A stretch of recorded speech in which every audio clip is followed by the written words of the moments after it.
It's funny, isn't it? What return on investment can I expect from Scarlet and Violet? It's funny, isn't it? It's funny, isn't it? Michael, why? I liked you. Why did you do it again? What the foi coco are you going on about?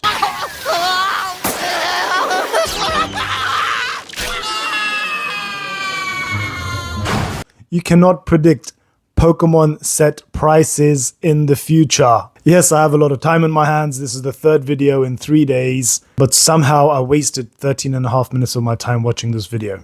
And I'm going to tell you exactly why. So I'm going to link PokeOz Michael's video that he dropped again on his channel today, which essentially goes into predicting the future pricing of booster boxes from Scarlet and Violet. Now, he goes over 6 sets and gives an explanation of how he gets to the values of those sets by looking at the top 10 chase cards, the top 10 most valuable cards in the set, what their combined total value is, and what the 3-year prediction is and the 5-year prediction is for those specific sets booster boxes. He does talk about specialty sets as well, or holiday sets as some people call it, Paldean Fates and 151. He just goes into the overall price of the top 10 chase cards, but doesn't actually give any predictions on it, as far as I know. Anyway, the video will be linked down below. Make sure you check it out. Michael, I'm going to say this again. It's nothing personal against you, but it's a little bit far-fetched to try and predict 3 and 5 year prices on booster boxes, okay? Especially when you're looking at data and making comparisons to booster boxes from different eras, released at different times, with different artworks, with different chases, with different everything, okay? And I'm going to explain to you why. I wish I had a whiteboard and I'd draw it down for you, but I'll do my best to try and explain. I've also got a few questions to ask Michael, and I'd like to see whether or not PokeOz actually responds to this, okay? But before we go into all of that, I've done some digging, I've done some research, I've looked at some statistical modeling. Now, the problem with PokeOz's video, for those people who are math boffins, now, for people who understand mathematics, financial modeling, will understand that you can't go on subjective opinions, on subjectivity, okay? Things must be grounded in objective data, statistics. This is why I would never personally say that I project or predict a price to be X amount in 3 years or 5 years. Yes, I would expect it to go up, but by how much, I do not know. Now, anyway, coming back to statistical modeling, financial modeling, what you do is you need to have something objectively grounded within it. Now, there are so many inconsistencies that there is no modeling that appears to happen in this video of PokeOz's. Now, if I'm wrong, Michael, correct me. I'm more than happy to listen. But you go into, so I've made some notes here, by the way, on paper. So I'm just going to go into this, right? So he goes into all of the sets starting at Scarlet and Violet base. Now, according to him, the top 10 card values for Scarlet and Violet base adds up to $153 US. His 3-year prediction is $140 for a booster box. His 5-year prediction is $220. Now, according to him, that would mean that the value of the booster box would be minus 8.5% from the top 10 card value, $153, compared to $140 for the booster box. Now, the 5-year prediction says that the value predicted would be $220. How he came to this conclusion, I have no idea, because again, this shows a 43.8% increase or difference between the current card values, the top 10 card values of 153, compared to the booster box predicted value for 5 years at 220, would be a difference of, or a change of 43.8% between those two values. Now, I was trying to look for some kind of statistical modeling, some financial modeling, to see whether or not there are any consistencies within all of these predictions, but there is none, other than comparing Scarlet and Violet base to another set that has similar top 10 chase card values of around $150 and where those booster boxes are in 3 to 5 years time. Next, he goes on to Paldea Evolved. Top 10 card values added together is $387. His 3-year prediction for the booster box is $185, which is a minus 52.2%. And the 5-year prediction is $310. which is minus 19.89%. So again, going back to what he said about Scarlet and Violet's base, there is no consistency there. There's nothing that we can go objectively on to say that there should be an increase of X multiplier or certain percentage over X amount of years. There's nothing of that. I don't know how he's got to this conclusion that that box will be worth 310 just by comparing it to a Sword and Shield comparative. But there is no comparative, because I'll get onto that in a minute, by the way. The next one's Obsidian Flames. The top 10 card values are $125. His 3-year prediction is $135, which is an 8% increase or 8% difference. And his 5-year projection is $195 for a booster box, which is 56% change or difference between the top 10 card values today and what the booster box should be worth in 5 years' time. Then he goes on to Paradox Rift. Top 10 card values, $326. 3-year prediction, $165. And the 5-year prediction is an extra 17%. Well, it's actually minus 17% on Paradox Rift as well. The 3-year being $165, which is 49%, minus 49% on that. Again, I don't know how you've got to this conclusion. It'd be good to see what financial modeling or statistics you have looked at in order to back up these claims. And I know this is all hypothetical, but it's like, how do you make this prediction? You're talking about predicting the market based on top 10 chase card values, but there is no consistency, because on one of them it's minus 8.5% after 3 years, plus 43% after 5 years. On the other, it's 52.2% down. It's minus 52.2% after 3 years. The next one is and then it's minus 20%, almost 19.89% after 5 years for Paldea, so on and so forth. There's no consistency whatsoever.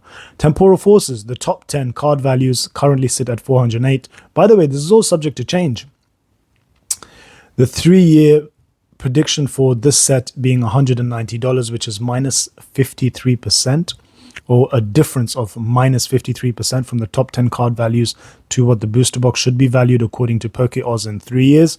And then 5-year prediction of $350, which again is minus 14.2%. So it's a minus 14.2% differential between the current top 10 card values and the booster box, the predicted 5-year booster box value. And last but not least, we have Twilight Masquerade.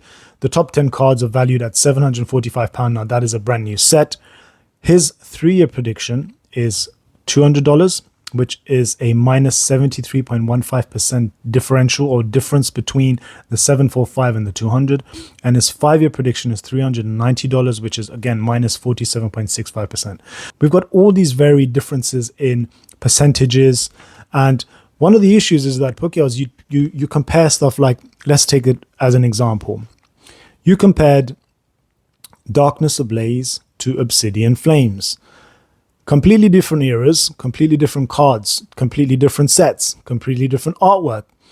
But what you've done is you've said the card values, the top 10 card values are similar to the top 10 card values for Darkness Ablaze, is similar to the card values for Obsidian Flames. The question I have is, when you compare the top 10 card values totals, at what point in the product's life cycle, that booster box life cycle, are you taking those values from? So for an example, are you taking the value of the top 10 cards in Darkness Ablaze as they currently sit after the set is no longer in print, after it is no longer in rotation?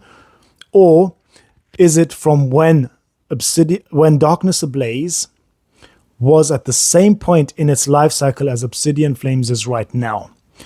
I hope this makes sense to you, okay? Because maybe this doesn't make sense to you, and this might not make sense to a lot of people, but anybody that is into maths, into statistics, into financial modeling will understand this. To take Darkness Ablaze and compare today its card values currently, it doesn't make any sense, because, let me break it down. Obsidian Flames is, let's say, for example, Obsidian Flames was released 12 months ago, okay? So after 12 months, we have $125 is the top 10 card values. It's 125, right? Yep. So the top 10 cards are valued at $125, 12 months into Obsidian Flames existing. When you compare it to Darkness Ablaze, are you taking the top 10 card values of Darkness Ablaze when it was 12 months into its release? Or are you taking its current day values? Because the values are always changing. Okay, so that's basically my question. So when you're doing mathematical or financial modeling, these things are very, very important because it needs to be accurate to the time as well. Okay, to be able to make that comparison, it needs to be consistent, which it isn't, unfortunately. It sounds very subjective from your point of view. So when you're making these comparisons, the timeline is important because it needs to be relevant and congruent with when it was within its release cycle. Okay, within its release life cycle. And that brings me on to my next point and my next question, Michael. At what point within a product life cycle does somebody decide is the right time to invest in a product? So for example, Obsidian Flames, a few months ago, the card values would have been higher. They've now dropped. Okay, so would your analysis have been different 3 months ago compared to what is now? And what's if card values continue to drop into the next 3 months? Do your predictions change? Do you see the discrepancy here? You can't just take today's value, make a comparison with an older set that's got nothing to do with the current set on consistently changing data points and then predict something subjectively for 3 years or 5 years from now. Or is this just speculation? Because if prices are constantly changing and they're subject to going up and down, then surely the predicted price that you would predict and put forward as an option, or what you think it might get to, surely that would change as well, because it can't just be that the set value can change, however, my prediction can't. Do you see the inconsistency there? I hope you do. Again, if you disagree, you're more than welcome to make a video to respond. And that brings me on to my final point. There are far too many variables at play at any given time for you to be able to accurately predict. Nobody can predict. And I'll go back to my point from my previous video. None of us have crystal balls.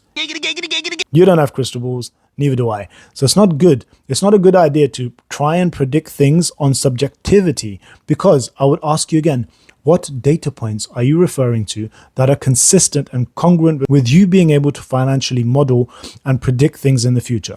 Because nobody can. But if you are using objective data points, then by all means, point us towards that. Point your audience towards that. Also, on a final note, you also said something about reprints, right? Now, reprints do happen, and we all know that this is part of the hobby, part of the TCG, part of the way the Pokemon Company International also print. So printing to demand is definitely something that they do, but also another thing is also they tend to reprint more sets that have cards which are playable. Sets like Evolving Skies did really well because actually, although the artwork was great and it was very popular amongst collectors and people that grade, what it wasn't great at was playability. Okay, there might be an argument to say that some of the cards were playable, but by and large, generally, they didn't have the most playable cards, especially in the top 10 chase cards. So that's another thing that plays into this. We won't know until after a set's released and it's being used in rotation and play to understand what is more popular than something else. And I think that's about it. Look, I didn't want to go too deep into this. I did want to get a whiteboard out and try and explain certain things, but to take data points from different times that are not consistent with the current times and that are consistently changing, and then to try and financially model that out into a predicted booster box price in 3 years and 5 years just makes no sense. Now, you can disagree with me. You can agree with me. You don't have to. It's fine. What I would say to Michael is relax your batty. If you don't know what that means, ask your Jamaican friends. And if you don't have any Jamaican friends, what are you doing? Go and get yourself some. Guys, I hope you enjoyed this video. If you did like it, please do make sure you slap that like button, hit the subscribe, and I see you on the next one. Bye.